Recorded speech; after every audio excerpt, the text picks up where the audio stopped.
ഇറ്റലിയിൽ ജോലി നൽകാമെന്ന് വാഗ്ദാനം ചെയ്ത് 25 പേരിൽ നിന്നായി 6.5 ലക്ഷം രൂപ വീതം വാങ്ങുകയും വ്യാജ വിസ നൽകിയ തട്ടിപ്പ് കേസിലെ പ്രതി പിടിയിൽ.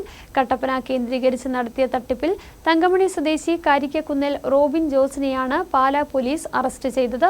കട്ടപ്പന കേന്ദ്രീകരിച്ച് വിവിധ ജില്ലകളിൽ നിന്നും വിസ തട്ടിപ്പ് നടത്തിയ കേസിലെ പ്രതിയെ കട്ടപ്പനയിലെത്തിയാണ് പാലാ പോലീസ് തങ്കമണി സ്വദേശി കാരിക്കക്കുന്നേൽ റോബിൻ ജോസിനെ പിടികൂടിയത്. ഇറ്റലിയിൽ ജോലി നൽകാമെന്ന് വാഗ്ദാനം ചെയ്ത് 25 പേരിൽ നിന്നായി 6.5 ലക്ഷം രൂപ വീതമാണ് വാങ്ങിയത്. തുടർന്ന് വ്യാജ വിസ നൽകിയ ശേഷം വിമാന ടിക്കറ്റ് സ്വന്തമായി എടുക്കണമെന്ന് പറഞ്ഞ് ആളുകളെ 2023 മെയ് മാസം 18-ാം തീയതി വിദേശത്തേക്ക് അയക്കുകയും വിദേശ രാജ്യങ്ങളിൽ പോലീസ് പിടിയിലായി കുറച്ചുപേർ തിരിച്ച് നാട്ടിലെത്തുകയും കുറച്ചുപേർ വിദേശത്ത് തടവിൽ കഴിയുന്നവരുമുണ്ട്. ഇറ്റലിയിൽ കൊണ്ടുപോകാനായി പാലാ സ്വദേശിയിൽ നിന്നും 8 ലക്ഷം രൂപ തട്ടിയെടുത്തതിനാണ് പാലാ പോലീസ് കേസെടുത്തത്. ഇറ്റലിക്ക് പുറപ്പെട്ട പരാതിക്കാരന് വിസ രേഖകൾ വ്യാജമായതിനാൽ ഇറ്റലിയിൽ എത്താനായില്ല. തുടർന്ന് നാട്ടിലെത്തി കട്ടപ്പന പോലീസിൽ പരാതി നൽകിയെങ്കിലും കേസെടുത്തില്ല. പണം തിരികെ കൊടുക്കാമെന്ന് പ്രതി പറഞ്ഞതിനാലാണ് കേസ് എടുക്കാതിരുന്നത്. 1.5 വർഷം കഴിഞ്ഞിട്ടും പണം ലഭിക്കാതെ വന്നതിനെ തുടർന്ന് പരാതിക്കാരൻ പാലാ പോലീസ് സ്റ്റേഷനിൽ ഇയാൾക്കെതിരെ വഞ്ചനാക്കുറ്റത്തിന് പരാതി നൽകുകയായിരുന്നു. പാലാ SHO